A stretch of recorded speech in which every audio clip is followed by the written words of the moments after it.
आत्मविचारणैकनिपुणं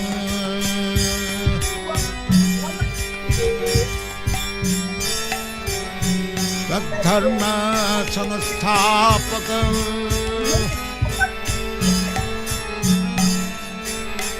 लोकानां हितकारिणां त्रिभुवने मन्नं शरणाकरं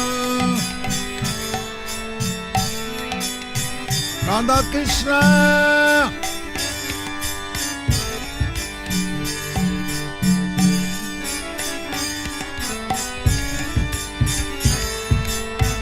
राधा कृष्ण पदारविन्दौ भजनामृतौ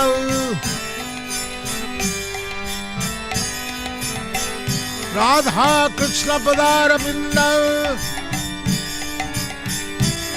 भजना नन्देन मत्तालिका वन्दे रूप सनातनं रघुजुगौ श्री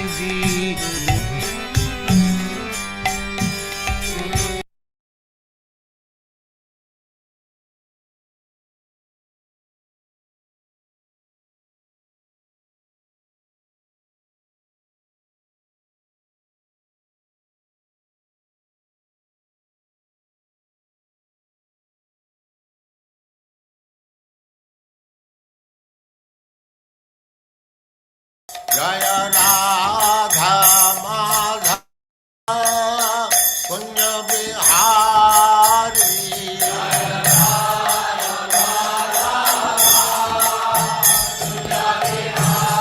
जय Radha Madhav Kunj Bihari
Samad Bhakti Siddhanta Saraswati Goswami Prabhupada ki jai.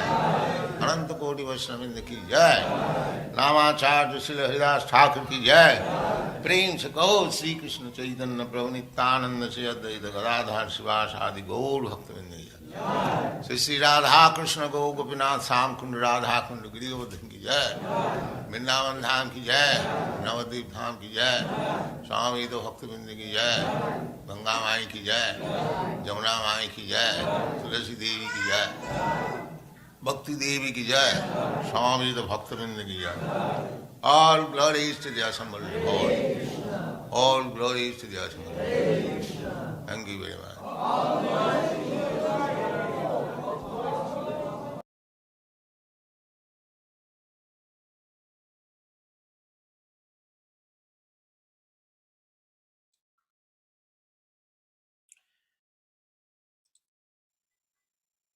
Hare Krishna. Well, you're all welcome to today's class. Good seeing you all. The speaker is not in yet, so we're going to be playing something else when he comes in, when we switch and turn over. Okay. Hare Krishna.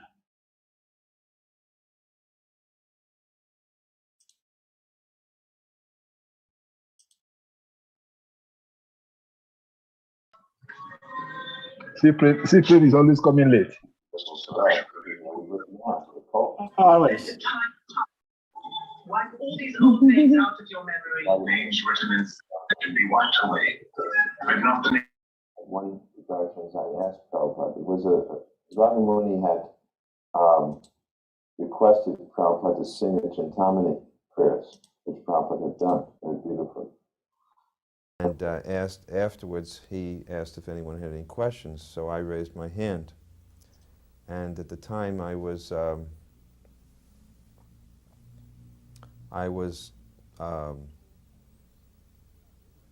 draft board was, a problem for every one of us at that age. So I was very concerned about whether or not I'd be drafted because America was at war in Vietnam. And so I asked Prabhupada to describe what the spiritual world was like. And he said to me, he looked back and he looked at me and he said, in the spiritual world, he said, the spiritual world is a place where there are no draft boards. Then he told a story. He said there was once a Christian minister who was preaching in England to coal miners. And he was describing the hell that awaited someone if they didn't accept the shelter of Jesus. And he said that hell is a terrible place, very, very dark, very dank and cold and wet. He said no one would want to go there. So all the coal miners were thinking, well, if that's hell, where are we? We're already in hell. It doesn't sound very fearful for us. This is where we live now. We're coal miners. So then the minister was trying to think of a way to convince them to begin worshiping Jesus. So then finally he said, in hell, there are no newspapers and there's no tea. And then they all said, oh, then we must worship Jesus. So Prabhupada said, so in the spiritual world, there are no draft boards. He said, is that all right? I said, yes. Everybody said, Jai. One morning I shaved my head, and when Prabhupada, the first time he saw me, he came out of his apartment, and he looked at me and he saw my head shaved. He said, now you are an ideal brahmachari. He was very pleased that I had shaved my head. Hare Krishna, Hare Krishna. Because he had noticed Krishna, all along Hare I was Hare. keeping short hair, but I wouldn't shave up. And I had joined with Vishnu Jan, and he had shaved up before me, but I didn't shave up immediately. So when I finally Hare shaved Krishna, up, Hare Krishna, Krishna Krishna, Hare Hare. one time I asked Hare Prabhupada, Rama, Hare Rama, Rama Rama, on one of Hare those Hare. morning first walks I went with This him, I is asked today him, is for how many me. pure Open the devotees platform for me. were there Allow on the me to planet? come on board so that we can And utilize Srila the Prabhupada time. turned to me or to one Otherwise, of we the add devotees and time asked, for me in the how many box. devotees are there in Thank you. ISKCON now? He said, that is how many pure devotees there are. Namah Vishnu Padaya Krishna Prasada Bhutale Srimate Bhakti Vedanta Swami Iti Namane Hare Krishna. Namaste Saraswati Devi Gauravani Prasharine Nirvishesa Samyavadi Pachatya Desatarine Jai Sri Krishna Chaitanya Prabhu Nityananda Sri Advaita Gadada Srivasadi Gaura Bhaktavinda Hare Krishna Krishna Krishna Hare Hare Hare Rama Rama Rama Hare Hare Hare Krishna Krishna Krishna Hare Hare Hare Rama Rama Rama Hare Hare Hare Krishna Krishna Krishna Hare Hare Hare Rama Rama Rama Hare Hare Hare Krishna Krishna Krishna Hare Hare Hare Rama Rama Rama Hare Hare Hare Krishna Krishna Krishna Hare Hare Hare Rama Rama Rama Hare Hare Hare Krishna Krishna Krishna Hare Hare Hare Rama Rama Rama Hare Krishna Krishna Hare Hare Hare Ram Ram Hare Hare Jaya Prabhupada Jaya Prabhupada Jaya Prabhupada Jaya Prabhupada Jaya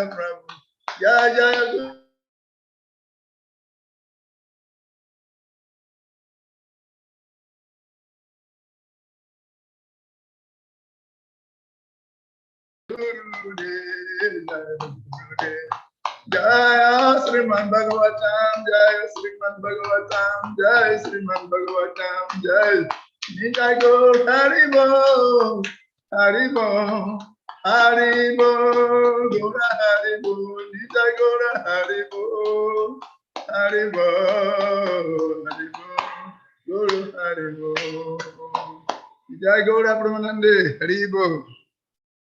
Hare Krishna, we welcome everyone here on board for today's Srimad Bhagavatam class. Hare Krishna.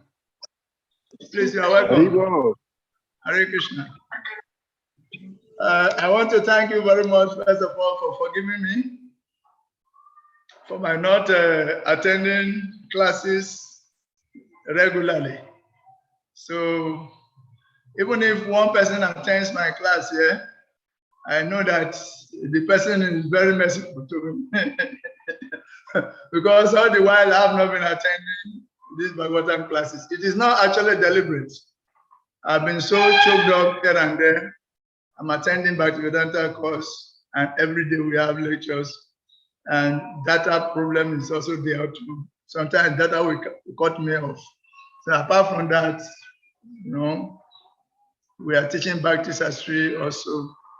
So data and the timing have been a problem for me. So I'm sorry, but since I can come on board to speak, I should be able to also make time to attend some classes. So please forgive me for my irregularity in this particular Bhagavatam attendance.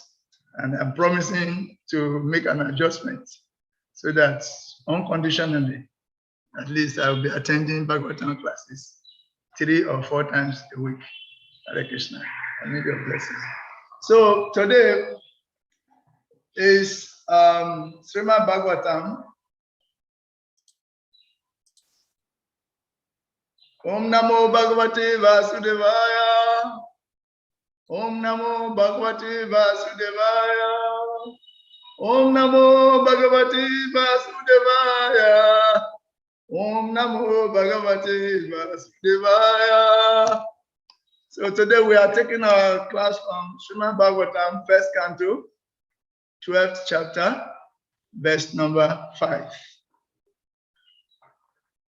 Sampada Prataboloka Mahisi Brataro Mahi Jambudvipa Dipatyamcha Yasascha Tridibam Gatam.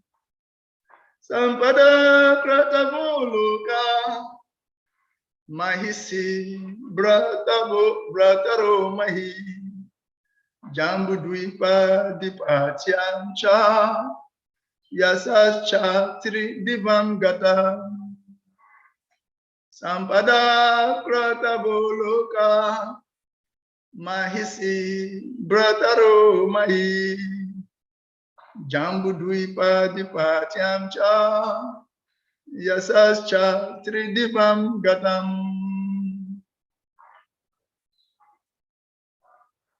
Word translation. Sampada, opulence. Kratavaha, sacrifices.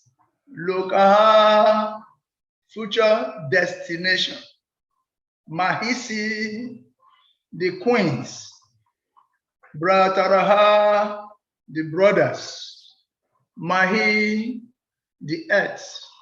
Jambudvipa, the globe or planets of our residence.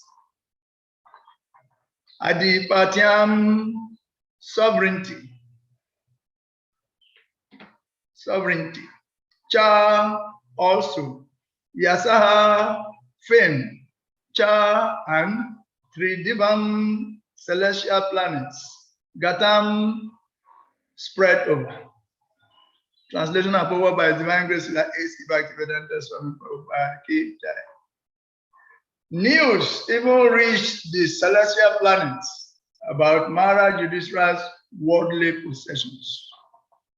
The sacrifices by which he will attain a better destination, his queen, his stalwart brothers, his extensive land, his sovereignty over the planet Earth, his fame, etc. Purport by Divine Grace like A.C. Bhaktivedanta Swami Prabhupada Ki Jai. Only a rich and great man's name and fame are known all over the world. And the name and fame of Maharaj Yudhishthira reached the higher planets because of his good administration, one, worldly possessions, glorious wife Draupadi, the strength of his brothers Bhima and Arjuna, and his solid sovereign power over the world, known as Jambudvipa. Here, the word Lokaha is significant. There are different lokas or higher planets scattered all over the sky, both material and spiritual. A person can reach them by dint of his work in the present life. As stated in the Bhagavad Gita 9:25. No forceful entrance is allowed there. The tiny material scientists and engineers who have discovered vehicles to travel over a few thousand miles in outer space will not be allowed entrance. That is not the way to reach the better planets. One must qualify himself to enter into such happy planets by sacrifice and service. By sacrifice and service. By sacrifice and service. Those who are sinful in every step of life can expect only to be degraded into animal life, to suffer more and more on the pangs of material existence. And this is also stated in Bhagavad Gita 16:19. Maharaj Yudhishthira's good sacrifices and qualifications were so lofty and virtuous that even the residents of the higher celestial planets were already prepared to receive him as one of them. Om Agena Timranda Siagena Agena Salakaya Chaksun Agena Cosmos. Switch in time and obvious times of the time of traditional Pakadamania Dadati. Swapadantikam. Mukam Karutu Bachalam Pangum Langia Tekrim Yakripata Hambam, Sri Guru Dinaka.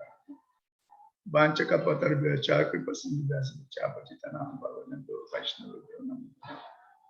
Sri Krishna Chaitanya Prabhupada Sri Advaita Vidas the Gaura Bhakta Vrinda Hare Krishna Krishna Krishna Hare Hare Hare Rama Rama Rama Hare Hare Hare Krishna Krishna Krishna Hare Hare Hare Rama Rama Rama Hare Hare Hare Krishna Krishna Krishna Hare Hare Hare Rama Rama Rama Hare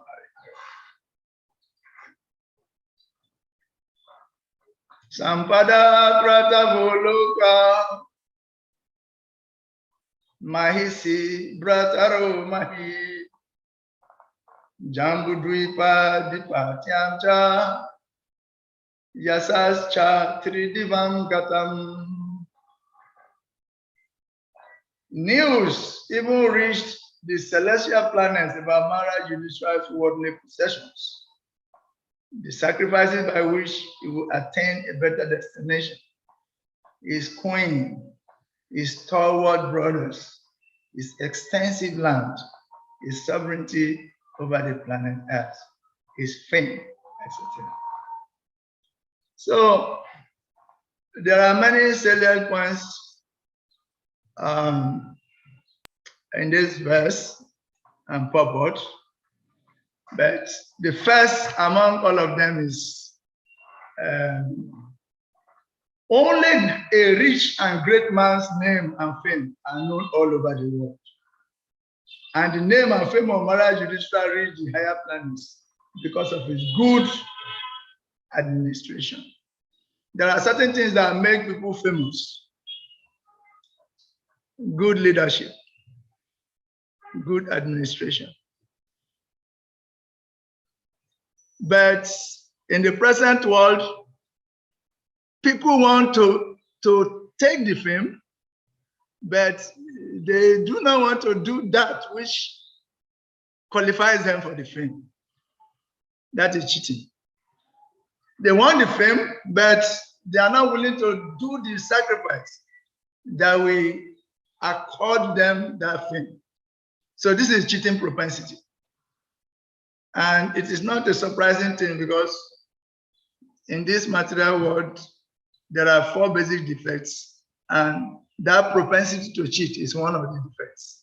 So the influence of the material world and the influence of the modes. So that is one thing. But here, Rajarisi Yudhishthira actually is famous. He deserves the fame. Why? Because he had very good administration. Maharaj Yudhishthira was so good an administrator that nobody under his administration felt that he's not a member of his family. Because a ruler is supposed to see, a leader is supposed to see every subject as his own citizen. Praja, they're called Praja. They're supposed to be seen as his own citizens. Therefore, whatever provision he would have made for his own direct children, that is the provision he will make for everyone. So by extension, good leaders, they make everything good for everyone. That means if they are to create road, they make good roads to every nook and corner. If they are to make entertainment facilities, they make it available for everyone in every corner. And if they are to create, create temple places of worship, they create it in every nook and cranny of their sovereignty. So in that way, they give opportunity for everyone to participate. They are equal opportunity employers, just like Krishna. Krishna is an equal, is the author of equal opportunity employment. How? Krishna doesn't care whether you are a demon or whether you are a devotee, whether you are tall or whether you are short, whether you are in a black body, whether you are in a white body. It doesn't consider. But he gives air, water, fire, ether, mind, intelligence, and ego to everyone and made garments out of it. Everyone, every soul that need to come here, he made a garment for them with all these elements. Irrespective of your position and qualification, he just make a garment for you. Till he makes garment for the animals. He makes garments for the trees out of these same universal elements. So it's an equal opportunity employer. There's no question of he's in charge, therefore he favors some people and he dislikes some people, so he didn't make a provision for them. Krishna is not like that. So that is one point. Maharaj Yudhishthira was a very good administrator because he was not partial. And he had situational intelligence.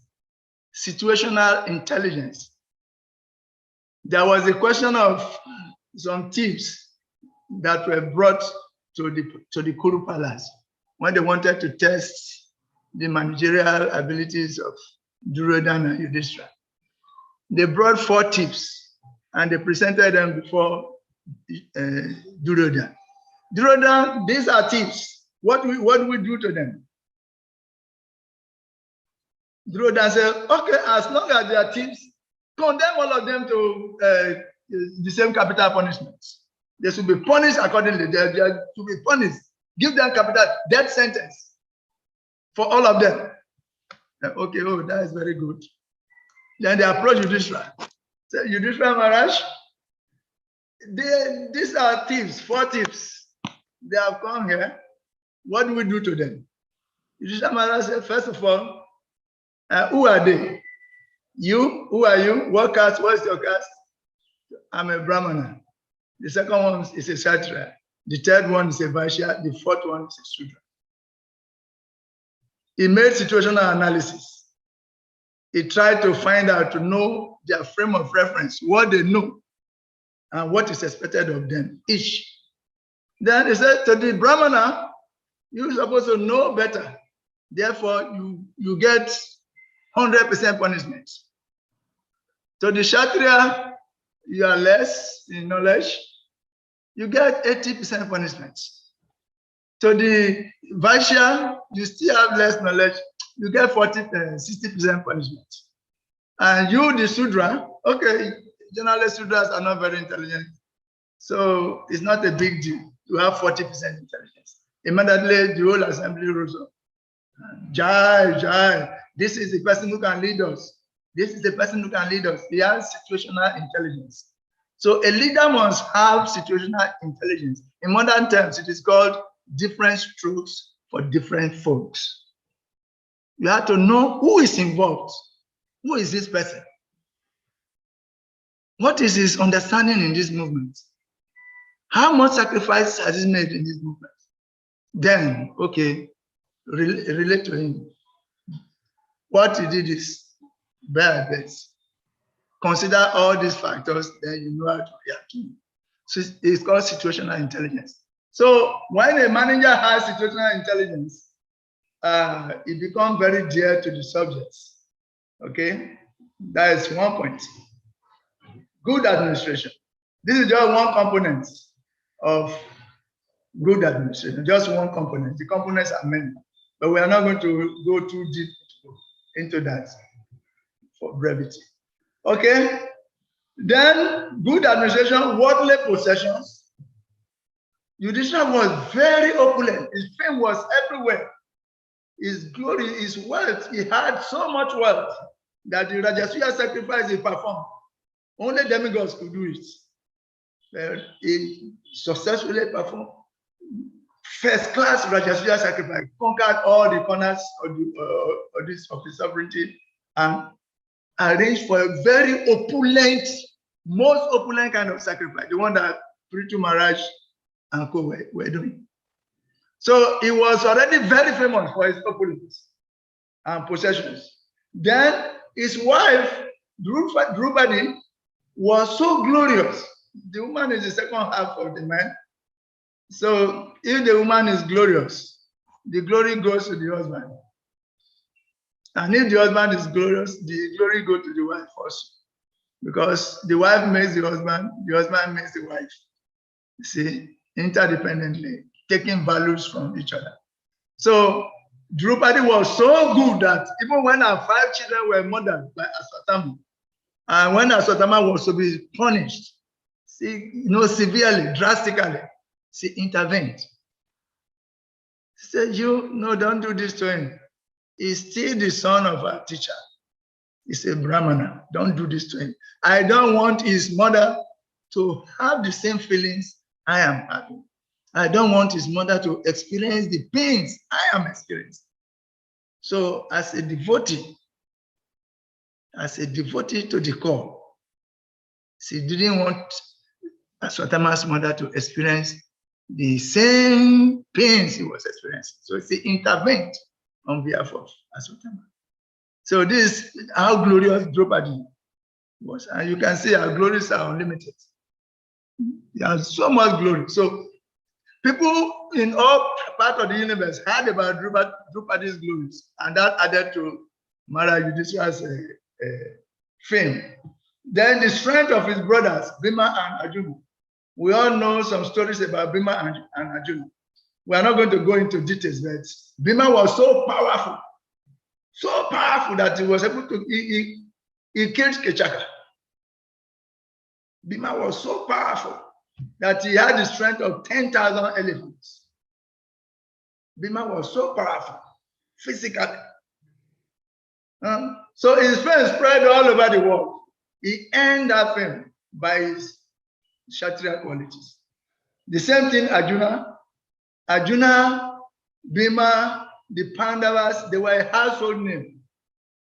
Their names were heard in all corners. When a child is born here, the child, before he could speak, he already knows about Arjuna, and he already knows about Bhima. He already knows about the Pandavas and their stories. It was a household name. Like when in the night, when children are playing, they play the Pandavas as a drama. You are Yudhishthira, I am Arjuna, you are Bhima. So in this way, it was a household. They were so famous all over the world, and that was one reason why Krishna made sure that Arjuna did not leave the battlefield without fighting.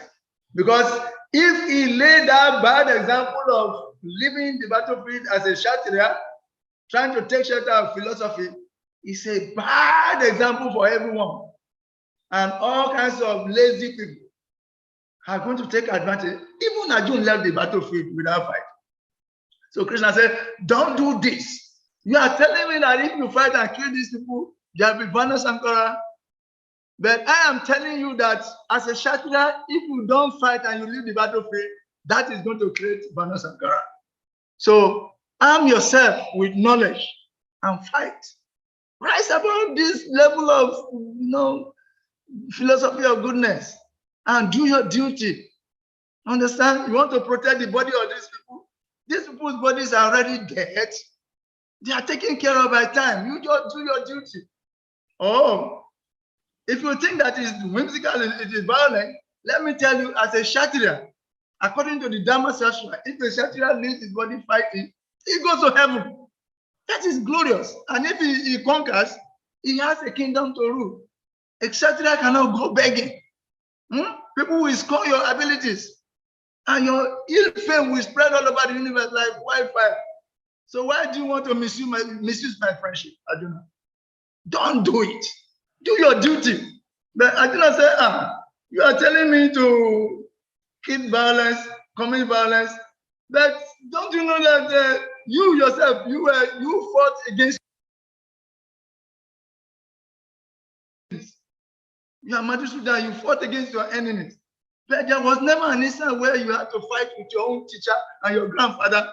So why are you telling me to do what you did not do? According to the Dharma Shastra, you told me about Atha Shastra. But this is Dharma Shastra. According to Dharma Shastra, which is higher than Atha Shastra, you cannot kill your superior. You cannot even talk harshly to your superior. What to talk of shooting him with arrow. It is big offense. I cannot do it, Krishna. Krishna said, Arjuna, you are talking like a learned man. But it is true that Dhamma Sastra is better than Artha Sastra. But Jnana Sastra is better than Dhamma Sastra. Understand? In Jnana Sastra, you will know that you are not this body. You are a spirit soul, part and parcel of me. Eh? For that which is in the body, the soul, there is no cessation. The soul never dies. And the body never lived. It appears to be alive because the soul is inside it.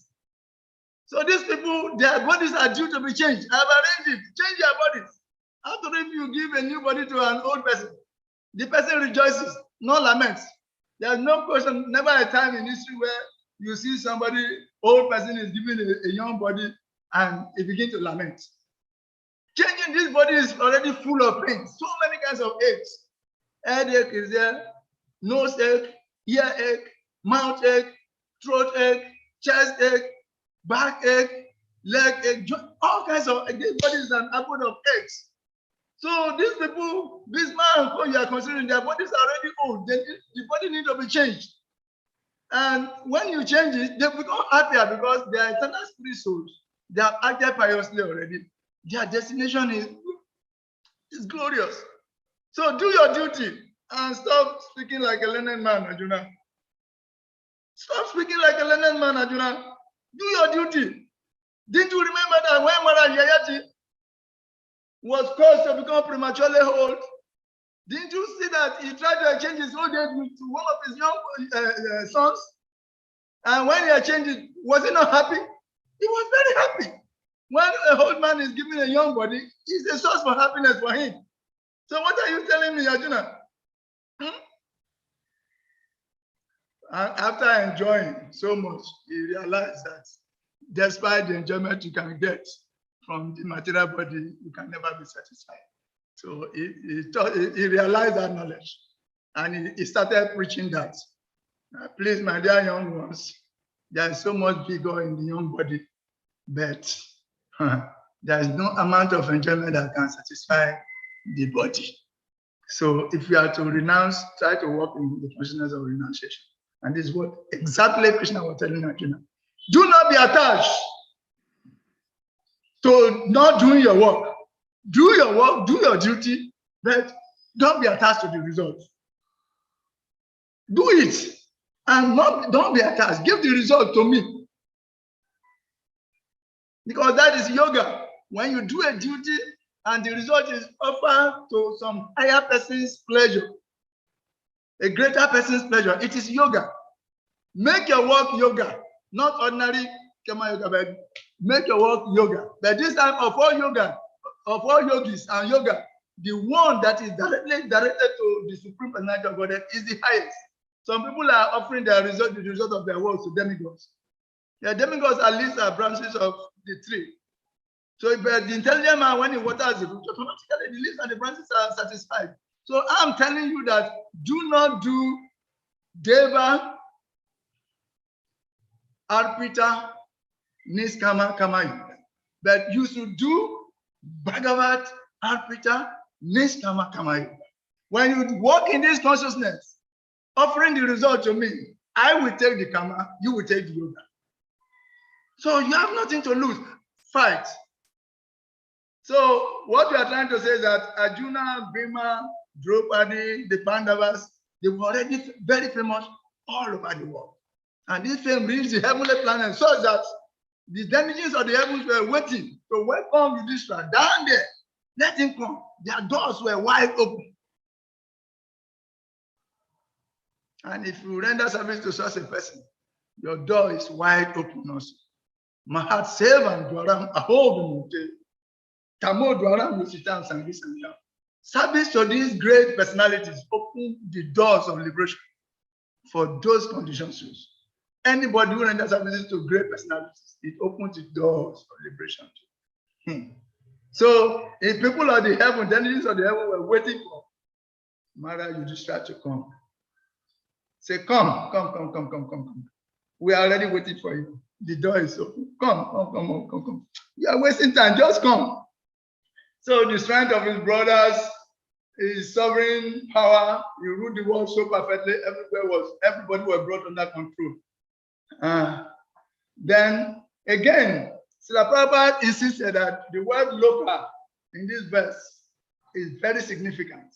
The word locals, that there are different locals or higher planetary systems scattered all over the sky, both material and spiritual.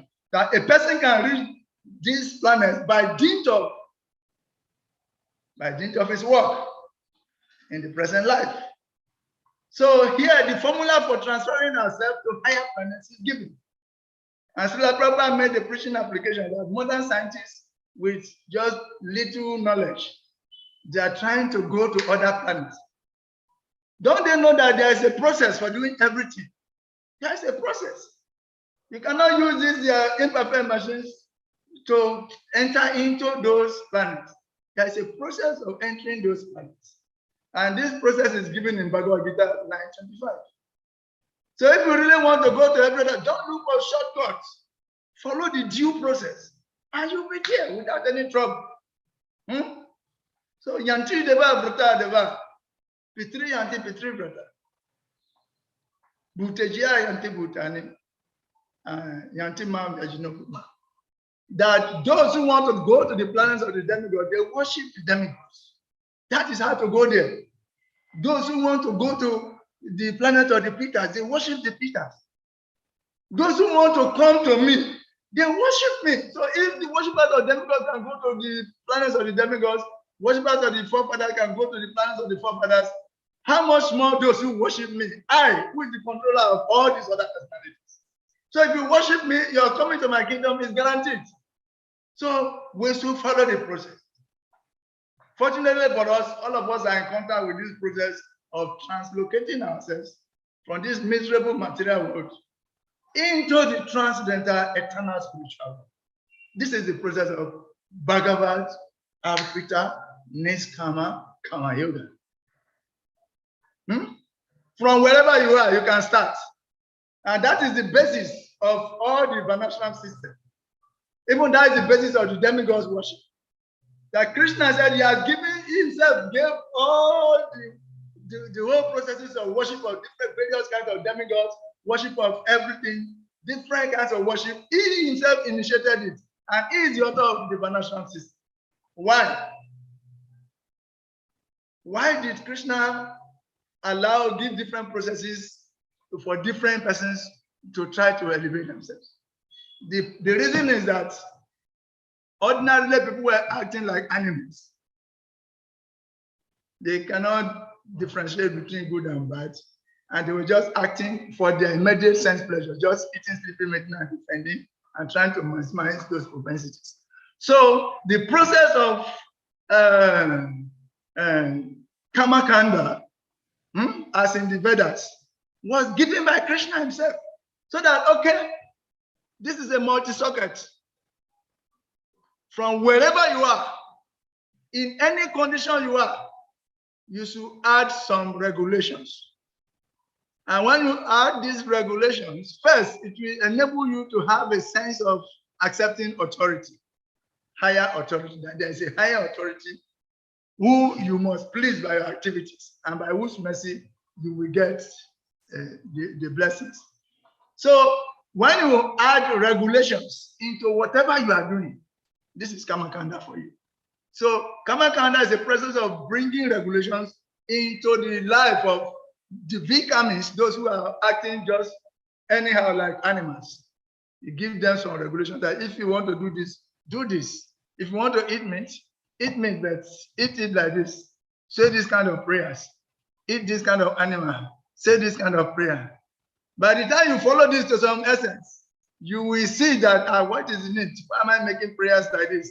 Trying to change myself, my life to the life of the animal I'm killing. How many times will I do it? Your intelligence will be awakened. Gradually, you say, no, I will not do this. You begin to eliminate. You enter into eliminative thinking, and you gradually start to make progress, because purification will start to take place. So this is the whole formula.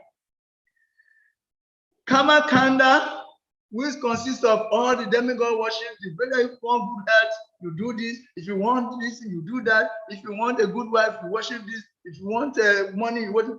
All these processes are given by Krishna himself, so that the conditioned soul can gradually be elevated. So in summary, we can say this is the Sankirtan plan. Demigod worship or common kind of activities is the Sankirtan plan of the Lord to meet everyone, all conditioned souls, and connect them to a higher source and get them gradually purified upwards. You see, this is it. The Varnashram Dharma is part of it. Krishna has given so that when you act according to your Varna ashram, you'll be gradually elevated because there will be purification. If you act perfectly, you'll be purified and you'll be elevated to the next level.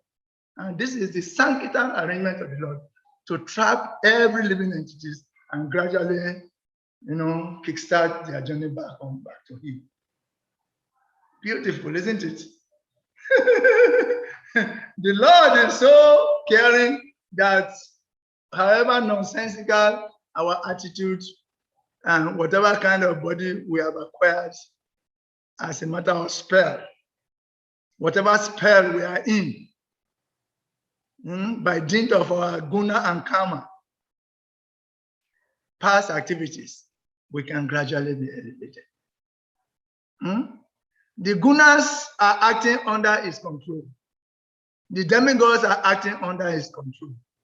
The demigods and the gunas are giving different kind of bodies to different living entities according to their mentality. The demigods and the gunas, they cast a spell. This body, the particular body that you deserve, they will just put your mentality into a machine. And on the other hand, the body you deserve will come out. That is the spell you are going to live with for a particular duration of time. Our bodies are spells. They are the gross manifestation of the spells cast by the demigods and the gunas on the living entities who are whimsical and don't want to live independent. They are given a particular type of body with a particular type of sensory, power. Some are in goodness, some are in passion, some are in ignorance. Like imagine if you see a hog enjoys. As soon as he sees stool, liquid stool, he becomes very happy. He begins to salivate and he drinks the liquid soup as if it is nectar, because he has been conditioned. That conditioning is what I'm calling spell. He has been conditioned by higher forces. That these higher forces are not independent, they are acting under the direction of Krishna. You see? Krishna, they are Krishna's representatives who are in charge of some lower levels. You see? They give account to Krishna. At the end of the day, they are accountable to Krishna. You see? So Krishna is the one who is in charge of everything. And he said, if you have the opportunity to come to me directly by dint of Bhakti Yoga, do it. The process of Bhakti Yoga is an elevator that from wherever you are, you can start. Bhakti Yoga is independent. Bhakti is independent of karma and jnana. The jnana and karma are dependent on Bhakti. Jnana is meaningless if there is no tinge of Bhakti. Jnana is meaningless if there is no tinge of Bhakti. Karma is meaningless. Activities are meaningless if there is no tinge of Bhakti. Jnana or knowledge is meaningless if there is no tinge of Bhakti. So it is Bhakti, the touch of Bhakti, that makes karma and jnana meaningful. But Bhakti is independent of karma and jnana. So if one becomes a bhakta, it's an opportunity for him to take the elevator and start rendering devotional service without passing through all the rudimentary processes that are enunciated in the Vedas. And that is the opportunity that is divine grace like A.C. Bhaktivedanta Swami gave to us. So like A.C. Bhaktivedanta Swami Prabhupada ki jai.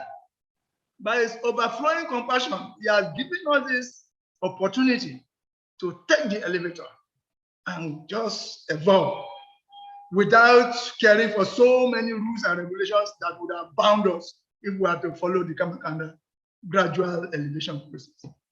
So we have to hold this process very seriously and follow it. If you want to do anything, the first thing is that you must know the process of doing it.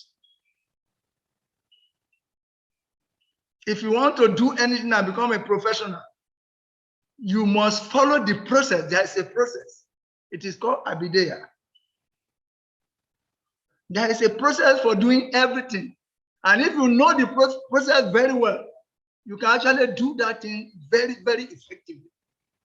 So if you want to do Bhakti effectively, you must know the process. And luckily, we have a program of the systematic study of the Sastras so that we can know what we are doing and we can know how to do this thing very well. This is the basis of these Sastric study programs we are implementing, we are trying to implement in this part of the world also. And we invite each and every devotee to come on board.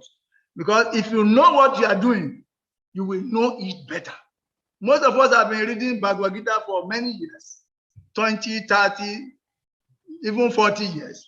But if you have not systematically studied these scriptures, you will not know the difference between a vikami, a kami, because we generally call people kamis, but they are not kamis, they are not following any regulations. Kamis are those who are following, who are Kamakanda followers. Then you will not know the difference between a kami and a sakama kamayogi. And you will not know, even hear the word sakama. You have been reading Gita on your own without systematic study, you will not even hear the word sakama. What to talk of niskama? You will not know the difference between a vikami, a kamakandi, a niskama kamayogi, and a sakama kamayogi for a niskama kamayogi. Then a Bhagavad Arpita niskama kamayogi. Then a bhakta. You will not know the difference. You will think once you start doing some spiritual activities, you are already a bhakta.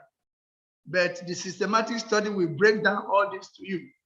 They will teach you how to engage the senses. If you have not studied systematically, you will not know that chapter 2, verse 67 is an answer to Arjuna's question.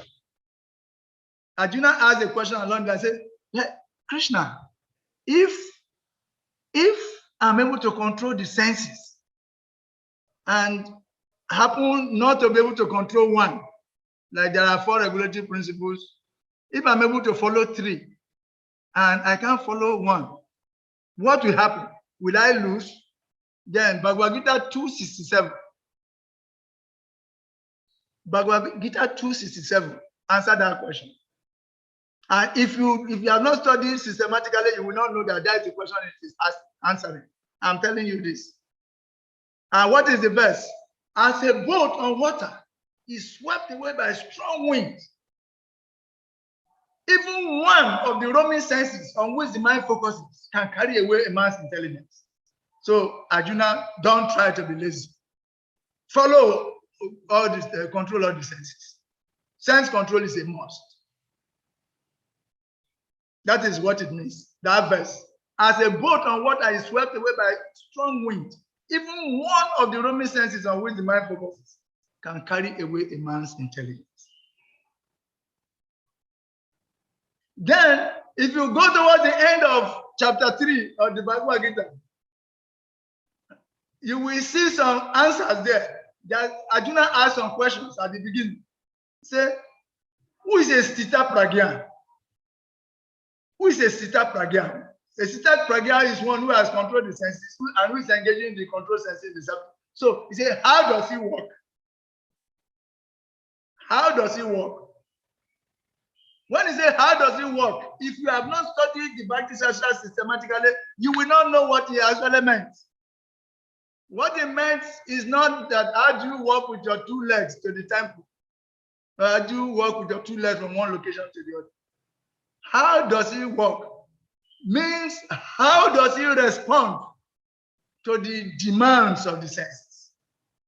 How does a Sita Pragya respond to the demands of the senses? That is the meaning. How does it work? The senses are there, agitations are there, but how does a Sita Pragya react to the dictations of the senses? That is what it means. And you see that towards the end from verse 37 to 43, or 42, then 43, this question is answered. Yes, and before then, say, how does he sit? Sitting doesn't mean how does he sit with his buttocks. It means how does he react or relate when confronted by circumstances. When a Sita Pragya is challenged by somebody who is less intelligent, how does he react to the person? Does he also come out and begin to react the same way? How does he react? Then the answers are given in that same chapter 3. If you have not systematically taken to the study of the Bhakti Sastras, you will not know this. How does he sit? It doesn't make sense. But it makes a lot of sense. This is what it means. How does he react when challenged, when dragged, when, drawn to violence? Somebody come and chastise him and trying to bring the person out to react the way he is acting, to act with anger. How does he react? He sits put. He does not respond. And so a lot of beautiful analogies are there. You can know these things only when you start doing systematic study. So what we are saying here is that the higher planets can be reached, but there is a process for going there. And Srila Prabhupada is so emphatic that he said, those who are sinful, no, that is too much. He said, no forceful entrance. He said, a person can reach them by dint of his work in the present life, as stated in Bhagavad Gita 9:25. That there is a process. You have to worship those who are in charge. Please them. You have to please them. Then they will now give you the entrance. There is no whimsical entrance whereby you take a machine and you drive into those planets. It's not allowed. Whimsical entrance is not allowed. There is a process and you must follow the process in order to translocate yourself. So Yudhishthira Maharaj has acted so piously, so piously that the demigods of the heavens are already waiting. The devils in charge, they are waiting. They want him, they are dragging him. Come to my planet, come to my planet. Yudhishthira Maharaj. We should act in a way that people will be happy to see us. As devotees, we should conduct ourselves in a way that will be a good example for others. As devotees, we have to become positive examples. And the whole Bhagavad Gita from Bhagavad Gita chapter 3, verse 15 to 32. No, 15 to 35. All are answering how to show example, how to live by personal example. That Krishna himself, the importance of living by personal example. Krishna himself was living by personal example. Wake up early in the morning, do some jagya, do some puja, some daily services, visiting this place, doing this. So we have to live by example, because if you don't live by positive example, others will follow your negative examples. Janaka Maharaj was tilling the soil. He was a king. He had so many servants, but he was personally tilling the soil. Why? You have to live by example. That Arjuna as a Kshatriya should fight and show by example. So Yudhishthira Maharaj's life was so exemplary that people were calling for him to come. My door to my planet is open. Please come. Enter, Yudhishthira. We are waiting for you. You see? So Srila Prabhupada personally says, specifically says, he says, tiny material scientists and engineers who have discovered vehicles to travel over a few thousand miles in outer space will not be allowed entrance into other planets. But there is a process, and you follow the process. The process is defined in our system. The International Society for Krishna Consciousness is there to define all these processes very clearly, so that following them, we can eventually arrive any planet of our choice. We can reach here. But why waste time to go to some planets where you can still be entangled? Why not just try to go to the ultimate planets beyond birth and death. And that process is given by His Divine Grace, like AC Bhaktivedanta Swami Prabhupada, through the International Society for Krishna Consciousness. All glory so is conferred at KRSNA Bhaktivedanta Swami Prabhupada ki jai. So that is not the way to reach the better planet. One must qualify himself to enter into such happy planets by sacrifice and service. This sacrifice and service is clearly delineated, by the Paramparan system in the International Society for Krishna Consciousness, in the Srimad Bhagavatam, in the Bhagavad Gita. Guru Sadhu Sastra, giving the examples. So, my dear brothers and sisters, the process is there. If you want to get to the destination, which is the kingdom of God, you have to change your mental culture. We have to change our mental culture of always thinking of Krishna. We can always think of Krishna if we qualify our activities in Bhakti Yoga under the guidance of the Bonafide Spiritual Master and the Paramparam. This is the system. So those who are sinful in every step of life, their destination is also there. At Bhagavad Gita 16:19, that they go down to lower planets and be perpetually cast into various demonic species. That is those who have cultivated negative mental culture. We have to cultivate positive mental culture. The mental culture of a Vaishnava is to always think of Krishna, see everything in relationship with Krishna, and try to add Krishna to whatever he's doing, whatever he is. So this is, in a summary, we say Yudhishthira Maharaj, he was so dear to everyone because of his good qualities. He had good administration, and he had very popular brothers, and his wife Draupadi was very exemplary also. And his fame was already everywhere in the universe, even beyond this universe. That we should cultivate good manners so that we should always think, if I live, what will people remember me for? What will people remember me for? How many good things do we do? That's why our focus, the only duty of a devotee is to educate, to elevate, and to liberate. Educate, elevate, and liberate. And that is the only duty you need to do. If you are doing this, everything else will automatically fall in place. To educate, to elevate, and to liberate. When the Isabashian says we should do our quota, the quota of the human being is to educate, to elevate, and to liberate. It is not by our abilities that we can get things here in this world. It is by the mercy, the grace of the Lord. It is the grace of the Lord. So a devotee is to act in the consciousness of wanting to please Krishna.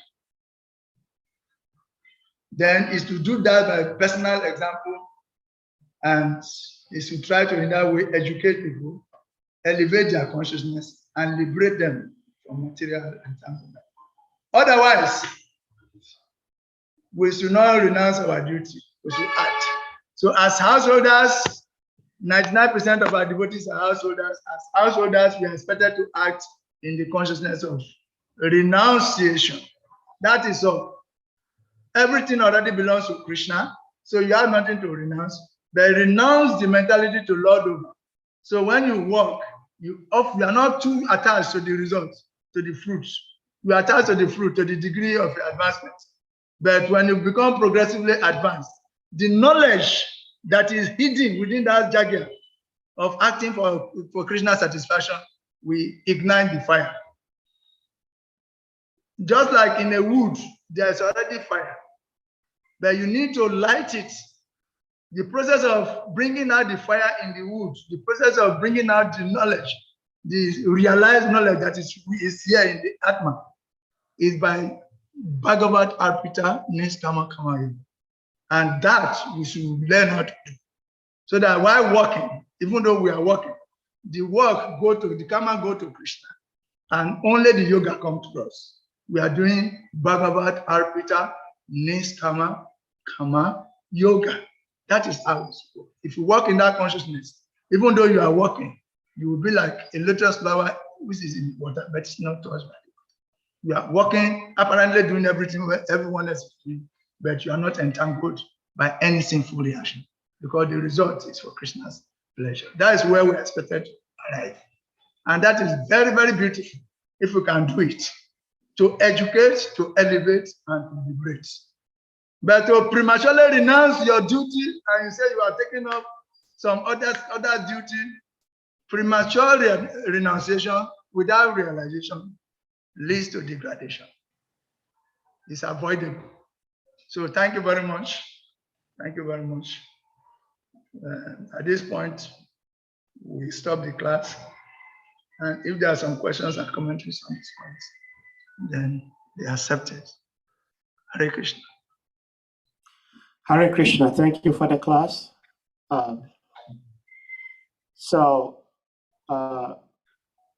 Fellow devotees, whoever has a question, you can use the hand emoji to ask a question.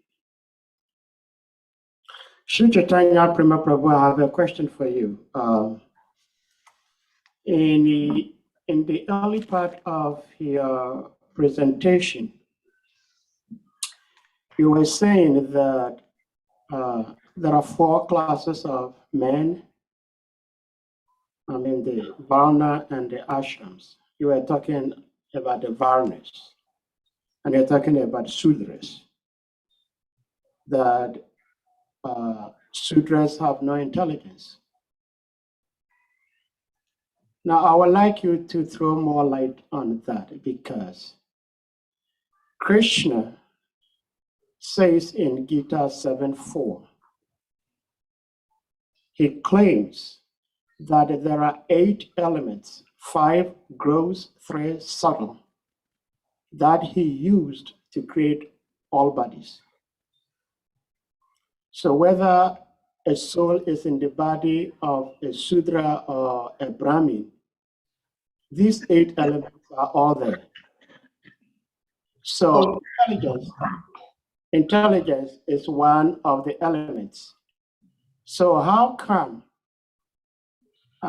do we now hear that Sudras have no intelligence? Hey, Baba.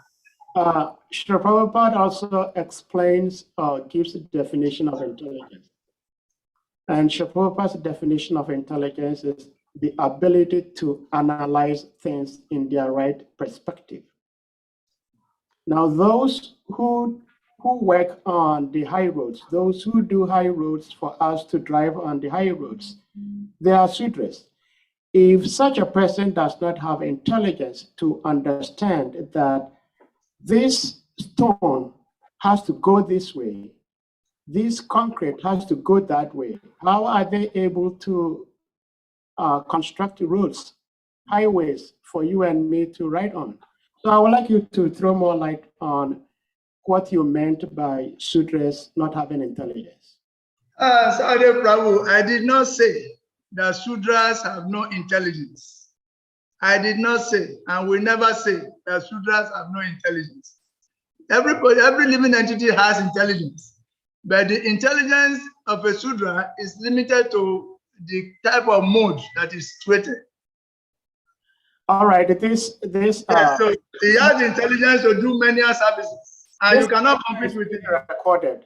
This lecture is recorded. Huh? So after the class, you can go back and play and then listen.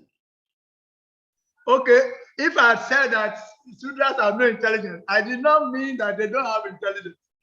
They have their own intelligence to do their duty as Sudras, which you cannot compete with them. You can never compete with a Sudra and beat him in his own field.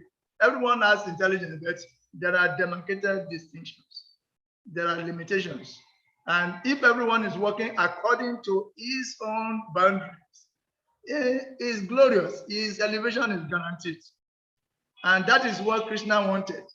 A Sudra working as a Sudra, a Vaishya working as a Vaishya, a Kshatriya working as a Kshatriya, and a Brahmana working. That makes a complete unit. There is a cooperation between all these different departments make a complete unit. As much as the legs, the stomach, the arms, and the head, they work as a complete unit. They are all interdependent.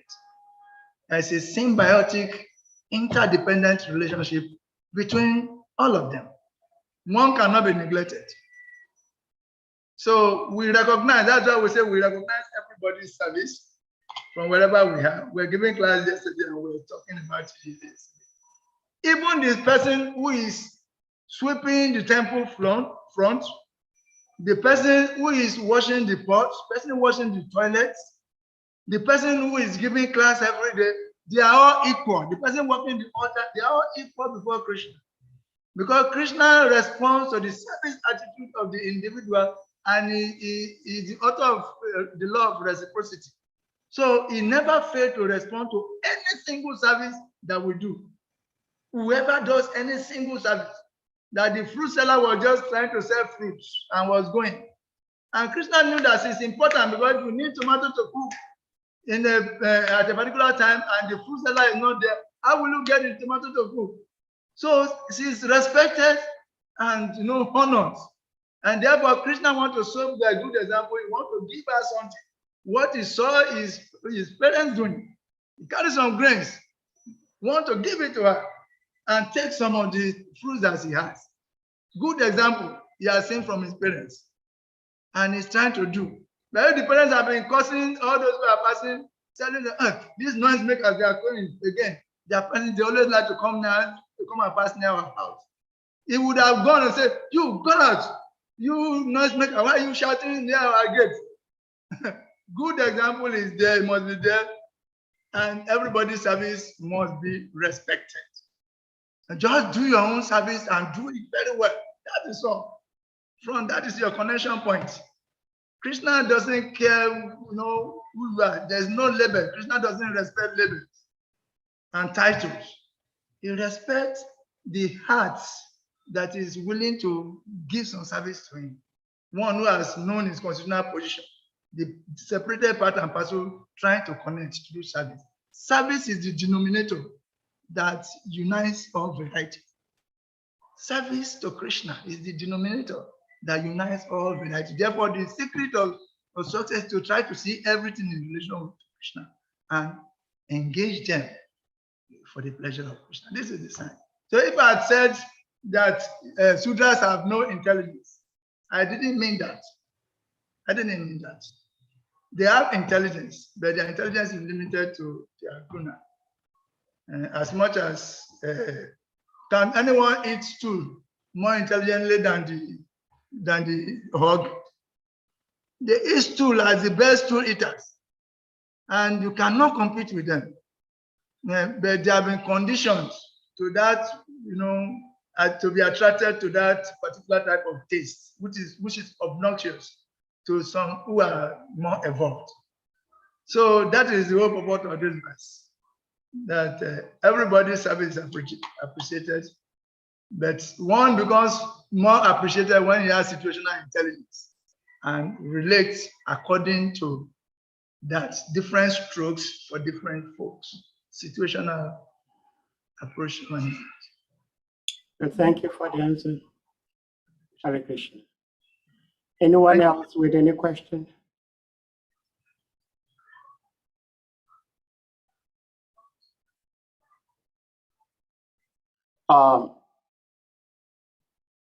Sri Chaitanya Prabhu, you were speaking so forcefully on systematic studying of the scriptures, which I find it very interesting.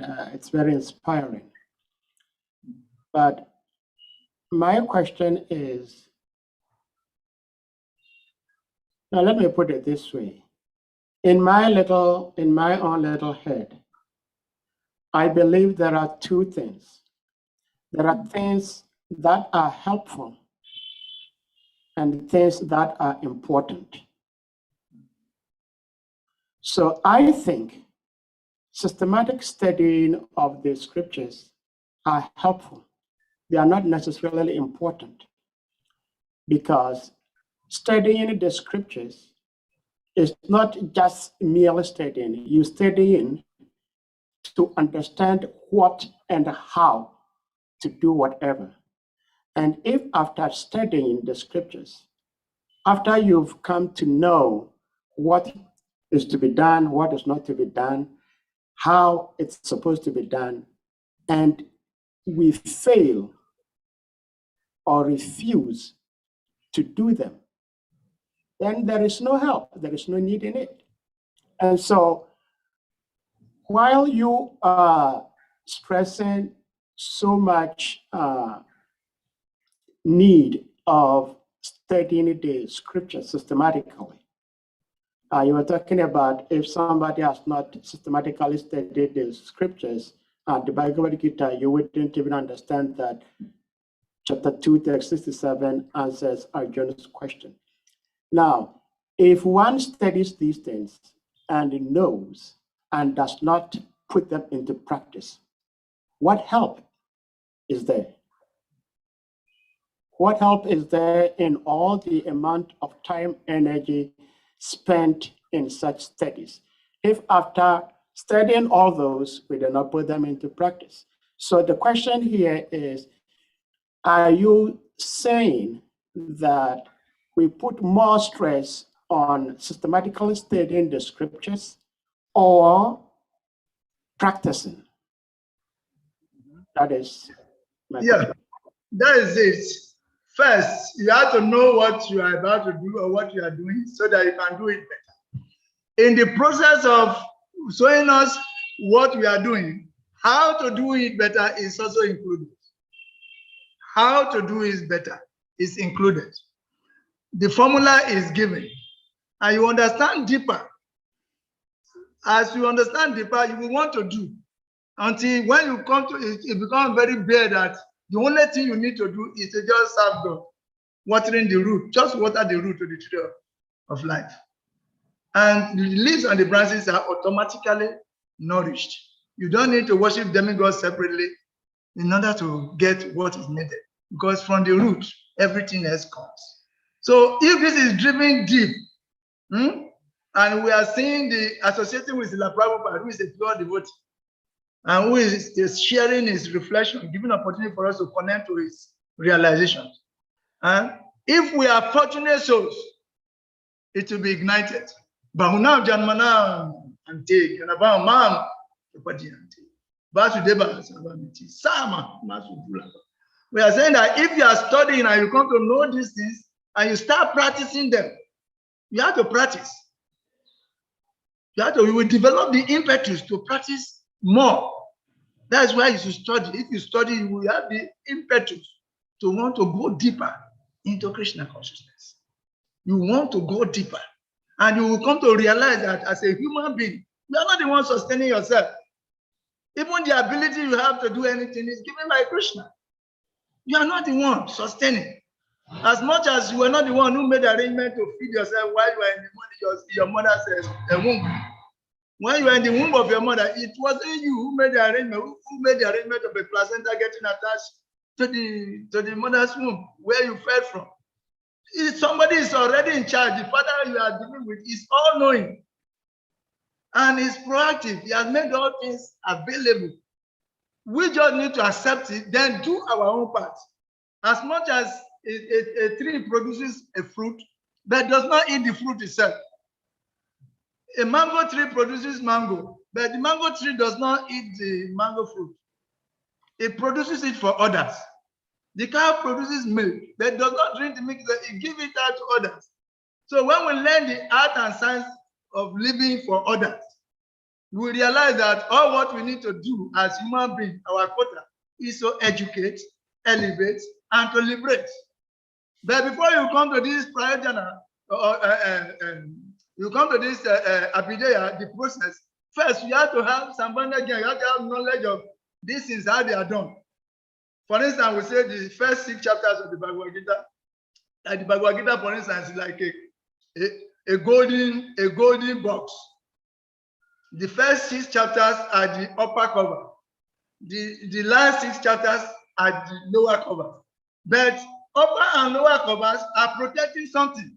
As much as when there is procession in our culture here, a king is going on a procession.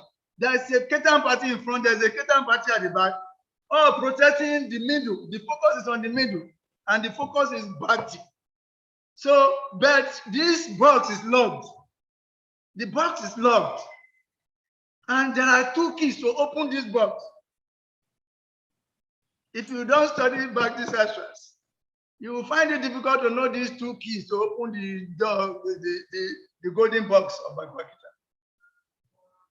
Yes, I will reveal it right now. Savadharma Parityaja, that is one of the keys. And man mana baba man man yaji man. This is the other key. So these keys are there. Focus, few focal points. When you just focus on it and hit hard there, you will arrive. And all the other things are automatic entourage. So there is a serious need to have this abandonment, then garnish it with the process of doing it, then offer the opportunity for people to do it. We encourage people to practice what we preach. That's why the other portion is living by example.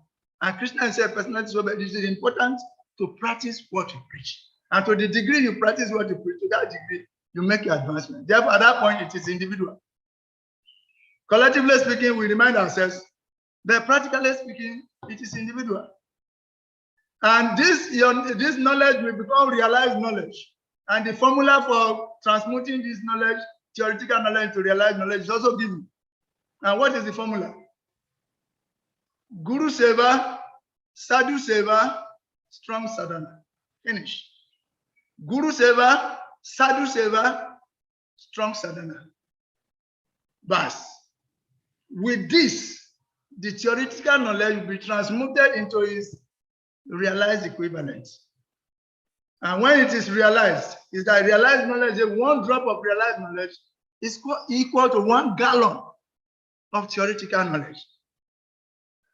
But before you can get it to transmute it to realized knowledge, you must do Guru Seva, Sadhu Seva, and strong sadhana. But for that, the strong sadhana and the Guru Seva, Sadhu Seva, nobody will do it for you. You will do it for yourself. Therefore, we give the knowledge, we give the guidance, we give the direction, and we encourage people to come on board to do what is needed for their own enlightened self-interest. If you are doing this thing, it is not for the person who is telling you to do his interest. It is for your own enlightened self-interest. Enlightened self-interest because Jiveda Swarupa Haya, Krishna and each other. We are eternal servants of Krishna. That is our identity. And if we act on that platform, everything else is already there for us. So you get the best of everything. And in the end, you will go back to the kingdom of God. Not with me, but you alone. So, Prabhu, all are important and they are complementary. Non-contradictory, but complementary.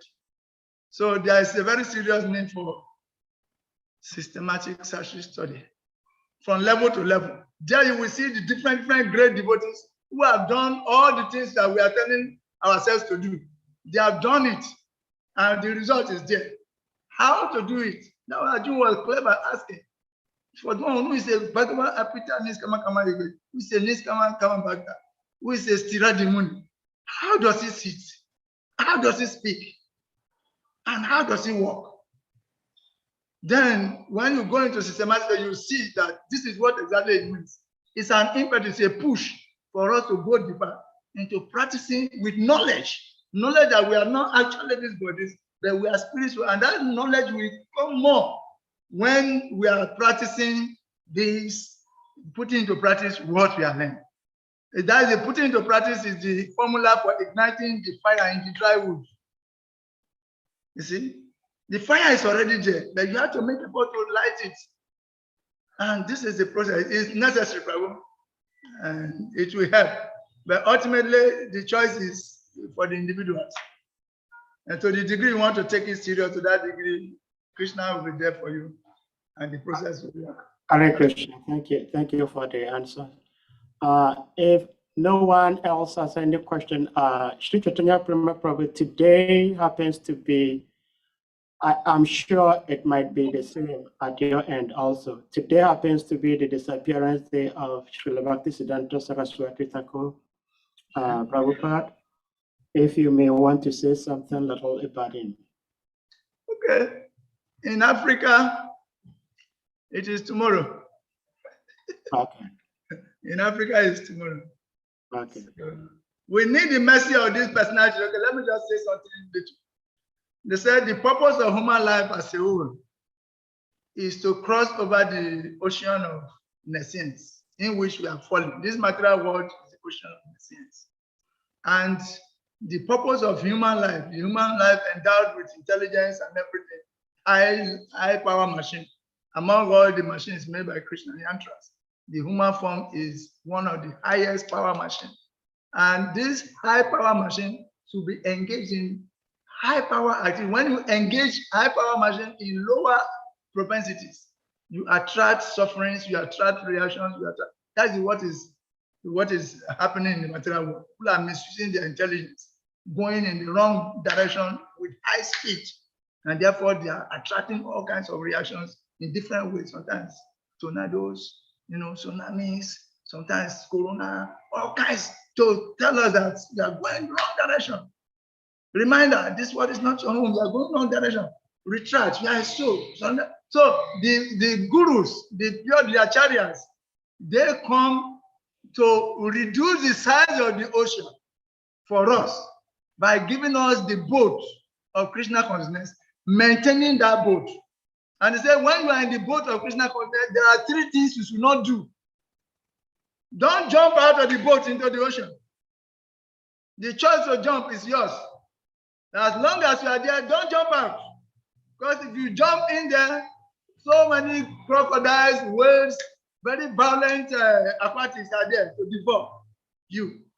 Then don't crack hole. Don't also crack hole in the boat. Because if you crack hole, water will enter through that hole and the whole boat will capsize. And not only you destroy yourself, but you destroy others also. So when you are in the process, you follow the process as it is packaged for you. So that you should do that as a respect to the param.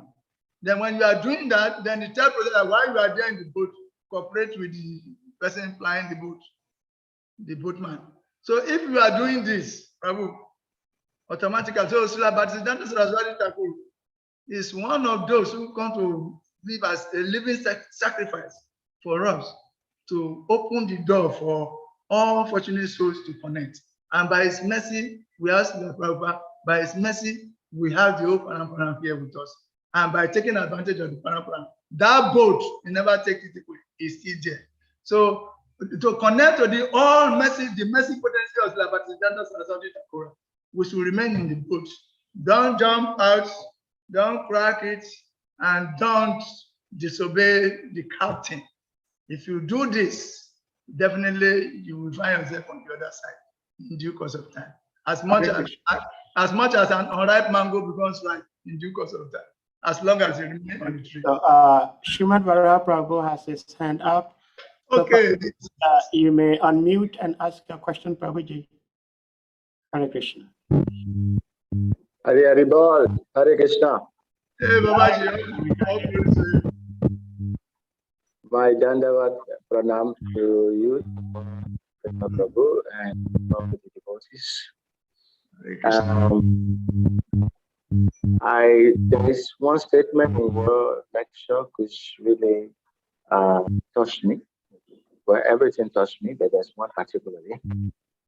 That is, the duty of a devotee is to educate, elevate, and liberate. Really that's what liberate. It's what I want to trouble you. I say trouble you because Prabhu, I'm not sure if you're using a separate microphone or whatever, but there is. Okay, I've gotten the question. I've gotten the question. My voice is not audible enough. It's better now, but I've gotten the question. No, I won't finish the question. The question is that, if I understand you, I haven't finished the question. Okay. Is my voice audible enough? Yes. Yeah. Okay. So I'm talking about the liberation aspect. The Christians also, when they came, the missionaries preached urban and salvation and leaving the populace in suffering, but promising them heaven. So if the liberation is just about after this body, what is the education and the elevation? What does it amount to if people continue living in misery and we're promising them heaven, just like the Christians did, and all the education they got is to make people more enslaved into certain religious codes and bigotries and so on, to the point that we don't really see that liberation from suffering in practice. So I just want you, that's why I'm saying I'm pulling your leg, because I want you to be able to explain where we're different from the Christians. If our education and our desire to elevate is only to go and enjoy in heaven, but people remain in miseries while practicing Christian consciousness, are we in any way different from the Christians? That's my question. Yes. Thank you very much, Prabhu. Thank you very much. Thank you very much. Thank you very much. Thank you very much. Yeah, Prabhuji, there is a meeting point between Krishna consciousness and Christianity, and that is the level of Karma Kanda. And if you look at the yoga ladder, it is just the first level above Vikama. Vikama, people are acting like animals. You bring some regulations into them that from wherever they are, if they can avoid some things and add some regulations, they can be gradually elevated. So there the promise, all the promises you can think of. You can get a car, you can get a good wife, good education, good job, and, anything that is good, look good here, you can get it. This is the platform of profit and reward. And if you do that perfectly, following the Bible, you can go to heaven. Karma Kanda section of the Vedas is also about this.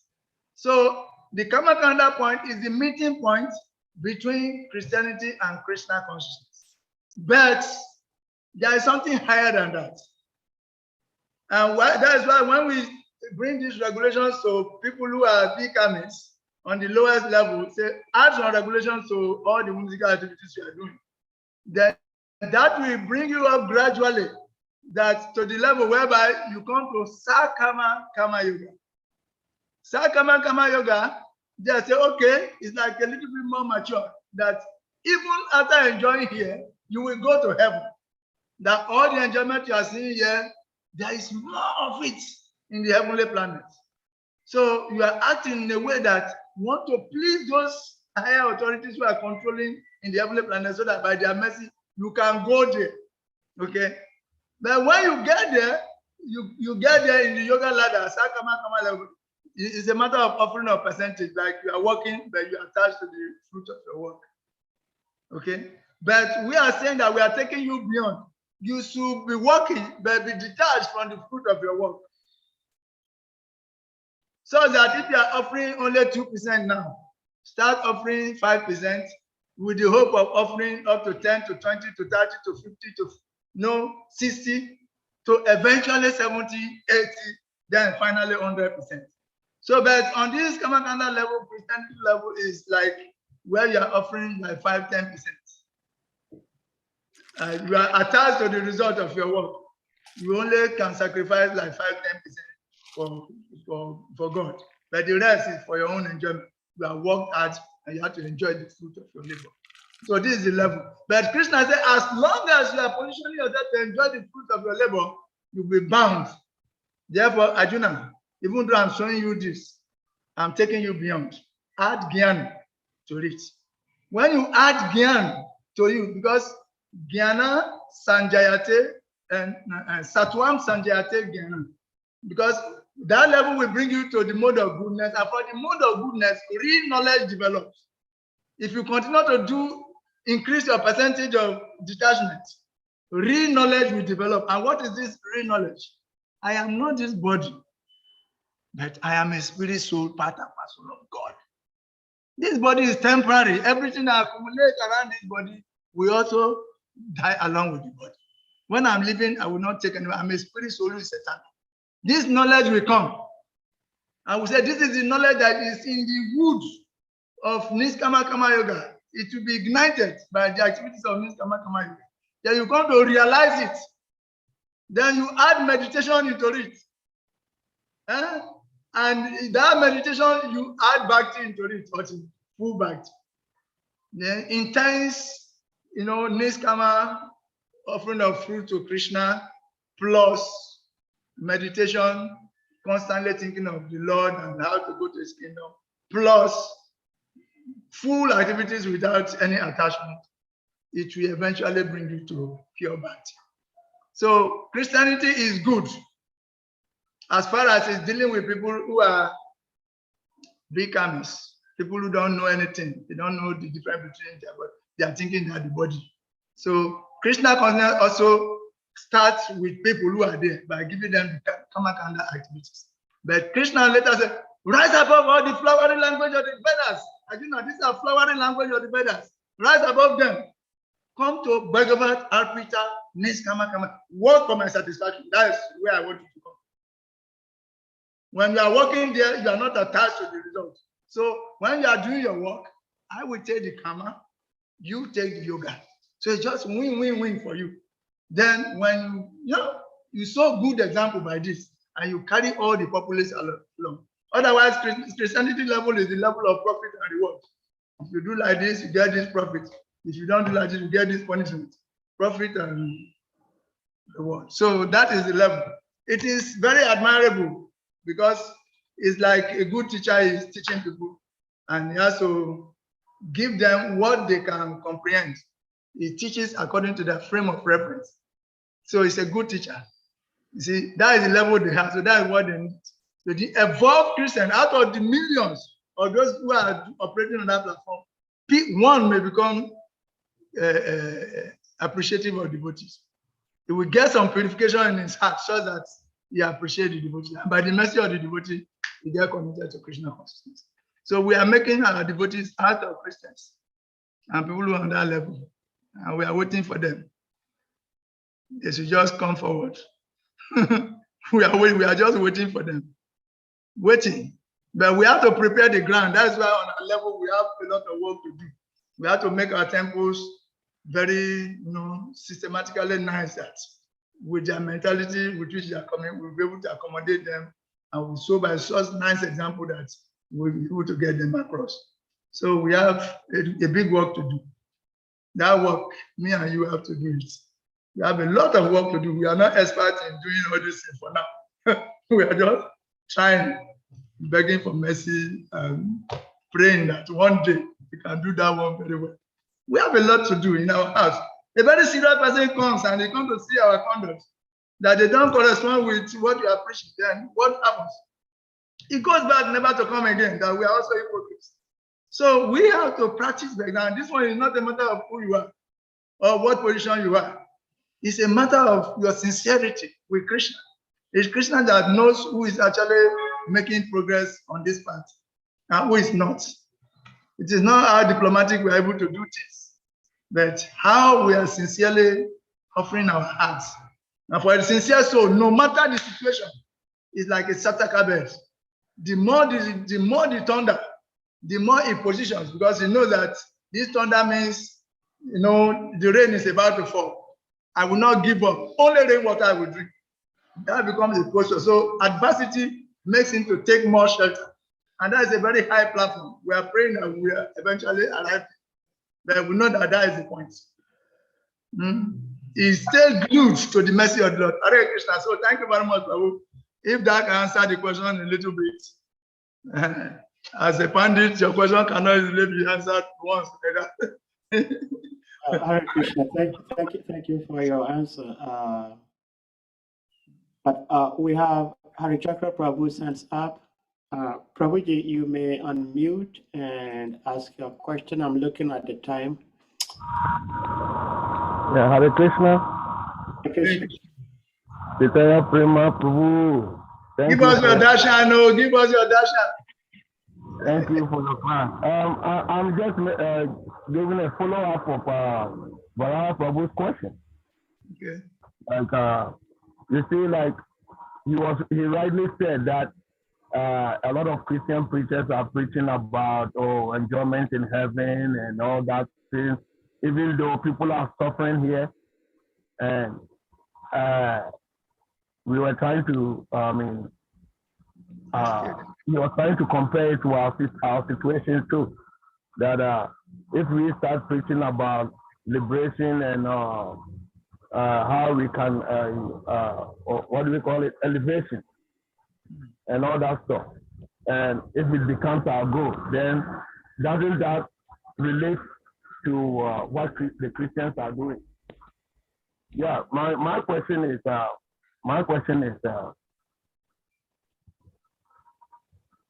sincerely speaking, when we talk about, I was just looking at the example of the devotee whose spiritual master asked him to read the Bhagavad Gita, and he didn't even know how to read, but he had turned it upside down.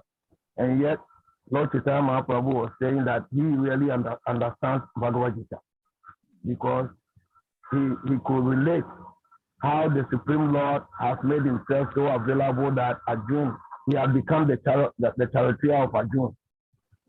So similarly, if somebody is there in devotional service who doesn't even how do I even put it? He's not like very conversant with the scripture and everything, but based on whatever little thing he has heard, he really opens his heart for Krishna to use him, and he surrenders completely. Isn't that the most important thing that we should focus on? How to help ourselves, as devotees, how to help ourselves to actually be able to open our heart and be available for each other in this way that can bring us elevation to, rather than to be focusing on how we are supposed to learn the scripture. If we learn all these scriptures and we are not even in the mood of I want to be there for you. Like recently, when all these philosophy came on the on this platform, as to Bali, that we should care for each other, devotee care. And I was sleeping at 2 a.m. and I received a call from Ghana. And the person was saying, "Oh, I'm calling to find out how you are doing." 2 a.m. Call me because he's trying to show devotee care. Is that the care we are talking about? So even though we said something was said on the platform, and because I think the person didn't understand what the purpose of what was being said, he said that calling me at 2 a.m. was showing consent, was showing some devotee care. So my point, the question I'm asking is that, are we not still going to be towing the line of Christianity if we are talking about we should learn the scripture and try to elevate? What was that word you said? Educate, to elevate, and to liberate. Okay, educate, elevate, and to liberate. So if that becomes our focus, wouldn't we be towing the same line of Christianity? Because we are here. I'm here with you, Chaitanya Prema. I'm here with you physically. So even though you are in this material body, so what can I do? It's like, what can I do to help you? What can we do to help each other? To elevate, to bring us to a level where we will be like spontaneously, like show concern for each other. It's not a matter of tomorrow we tell us, oh, show devotee concern. Then in a week or two, I'll start greeting you, Prabhuji, how are you? Then the next moment I forgot. I think the procedure that Prabhupada set down for us, like we meet each other, even if on the street we offer obeisance to each other, we do. Those things we're supposed to instill in us that loving instinct. But are you not using it? Yeah. Prabhuji, thank you very much. You are Sir Dave, you are best among the bridge making preachers we have. I know you. Arichakrajiki Jai. What you are saying is actually very important because just like how Bara was saying, we are not saying that we are negating that or we are ignoring, trying to escape from what is going on. But the point is that devotee care, sincerity, they are part of the education. You educate people by personal example. The focus is on eventually practicing what we are learning. Education is giving the Sambandha Gyan so that we can develop the impetus to go deeper into our practical application of our philosophy. So if we are doing that, this devotee care, what can we do for each other? This is a component.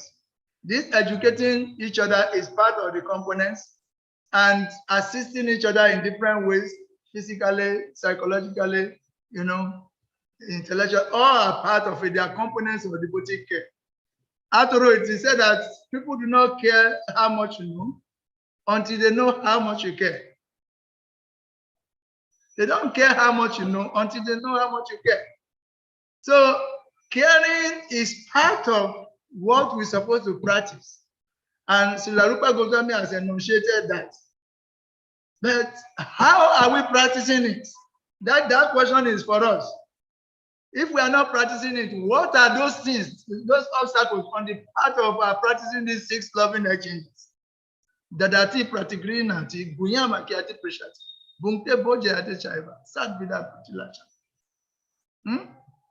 Giving gifts in charity, receiving charitable gifts, offering prashadam and receiving prashadam, revealing one's mind in confidence and inquiring confidentially. So these are all components of care. They are components of education, they are components of elevation, and they are components of liberation. When we are saying liberation, when a Christian hears liberation from us, it might think that we are talking about liberation to heaven. But when a devotee hears liberation, we know what you mean. Trying to get out of the material world entirely and go into the spiritual world, or living in such a way that the spiritual world and the material world make no difference, provided we are practicing this thing. If we are really practicing this thing, we bring the spiritual world here in our daily interaction. So the focus is how do we put these things into practice? And that is where we are all seeing that we are lacking, even though we know this thing. How are we really doing it? That's where we are seeing our shortcomings. And that's why each person needs the other, so that we can show, this care practically and help each other, push each other up. Because happy devotees, small devotees. So we have to make ourselves happy so that come will be realized. When we see ourselves, we are very happy offering obeisances, and to each other, and trying to see how we can have each other, washing each other's clothes, and seeing that we are helping each other practically.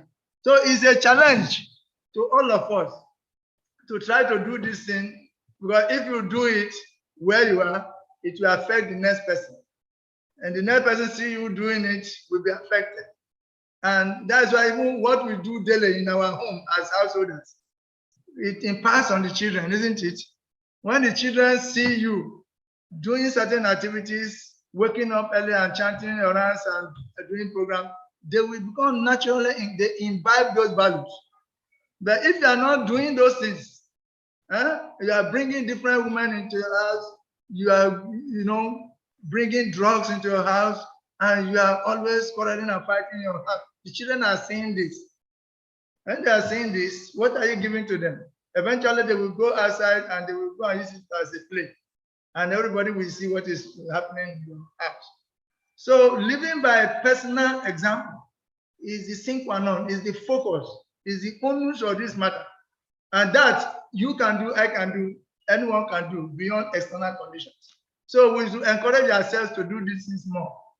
Elevation is there, liberation is there, education is there. But beyond the liberation on the mode of the Christians, there is real liberation. That's why the Bible says, going back home, back to God. So that we can all go back home, back to God. So that we can all go back home, back to God. And when he's preaching, the Bible uses one law, the law of contrast. The law of contrast. Whenever he's preaching, he uses the law of contrast, like the law of karma. According to the law of contrast, when things of opposite nature are juxtaposed, when they are placed side by side, their differences become more glaring. So when you want to talk of the kingdom of God, it talks of the material world first. It compares the material world to the spiritual world. Then it talks about the lakshanas, the characteristics of the spiritual world, the characteristics of the material world. When you put them together side by side, then it's appealing to our intelligence that we should choose which one we think is better. So the choice is respected, that individuality and independence is respected. At the same time, he's trying to make it clear to us that these are the two glaring differences between the two, employing the law of contrast. So we also do that. There nobody forces anybody. The final choice is for the individual. So if we are preaching like that, we can reach the Christian, we can make sense to the Christians. And you are very good in reaching these people, but you know that when you are reaching them, trying to talk about the heaven, you know that your secret plan is to take them beyond the heaven. Because there is a place they still don't know, which is big, the spiritual world, because the souls are so opulent. And that is where the actual thing is. You know it, but you only give what they can comprehend. And therefore, you and Sahadev and Ganesh, you are the best among our bridge-making preachers. We need more of it. Because if we know too much philosophy inside and we cannot give it to people, then we are not also fulfilling the thing. So the Prabhupada even made amends. He compromised many things just to accommodate the people, because the focus is to get the people, the fortunate souls. They are called fortunate souls, those who are sincere, ready to connect. We have to be ready to give them the platform to connect. So you raise them gradually from where they are and bring them on board to where you want them to. And that is the Sankirtan plan of the Lord for making available the Kamakanda section of the Vedas. So that from wherever you are, put some regulations. Then you will gradually purified and elevated until you come to know that everything belongs to me. That you yourself, you are mine. The material world is mine.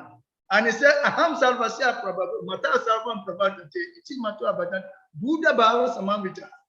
For one who knows that both the material world and the spiritual world belongs to me, one who is fully convinced of this, then such a person will serve me without any reservation, with all his heart.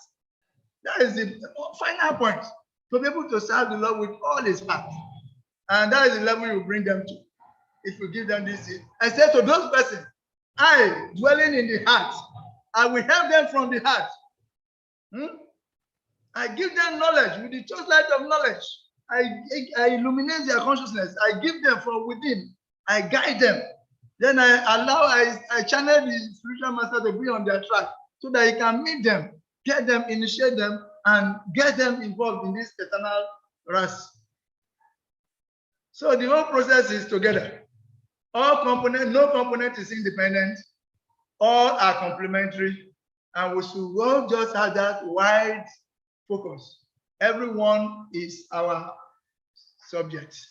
Everyone is the sort we want to make everyone into devotee, but they're on different levels. So we have to be careful reaching them where they are and knowing how to bring them on board where we want them to. So this is what we owe to the parampara. We should never leave. If you do this until you leave your body, everything, your destination is guaranteed. In fact, for you, Krishna will just come and take you from the ocean of the science. Bah! Just take you. He promised now. Yeah, he done paramount.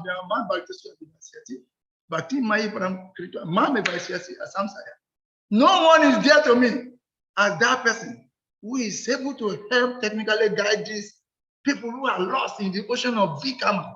Gradually elevate them until they begin to practice moral principles. They begin, at a point, they will not blame cockroaches. When they get elevation, when they see cockroaches in their house, they will not blame cockroaches. They blame themselves for not tidying up their room. You help them come to the mode of goodness. From there, real knowledge will develop that you are not the body. So this is a big work we have to do. And if you are doing this, Krishna says it's there for you.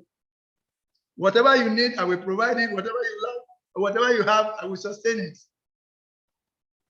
So, Prabhu, we are on track and we are on course, and we are all doing our part. Everybody is doing marvelously well. That we can all do more because our bodies are getting weaker.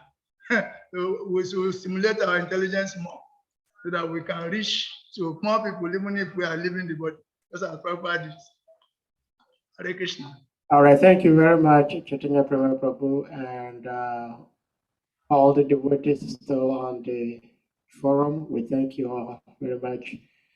I think we might bring the class to a close today, and we'll see you all again tomorrow. But then we ask all the devotees to unmute themselves. Before you close, I want to say thank you very much for coming on board. And I want to sincerely apologize for not being regular in this attendance. I'm promising, I'm promising to become better attendant. Thank you. We have taken your promise. So you have promised Brahmanas now. You have promised Brahmanas. So we will be by your word. So I will try my best. I will try my best. We ask all the devotees to unmute, and then we chant Hare Krishna to express our appreciation for Prabhuji's beautiful and wonderful lectures. Okay. Jai Hare Krishna. Hare Krishna, Hare Krishna, Hare Hare. Hare Rama, Hare Rama, Rama Rama. Rama Rama, Hare Hare. All bodies sisters. His grace, Sri Chaitanya Prema Prabhu ki. Jai. All the Vaishnava devotees. Tanam Bhavani Vyo Vaishnavibhyo Namo Namaha. Jai. Thank you very much. His grace, Sadhu Prabhu, our able driver.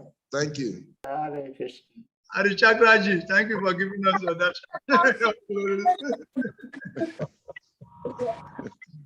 Brother David Dasi, you refuse to give us your dasha. Brother David Dasi, another account. I'm not seeing your body moving, so Hare Krishna. Hare Krishna. Hare Krishna. Hey. Oh. Okay.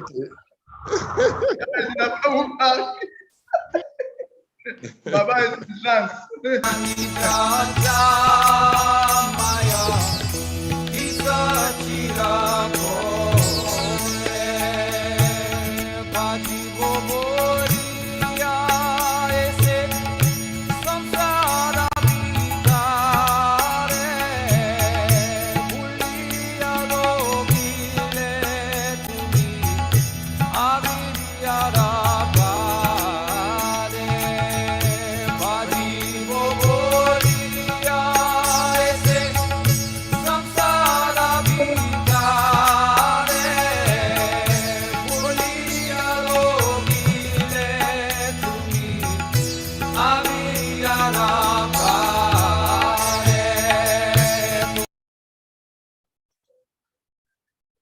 Hare Krishna, Krishna, Krishna.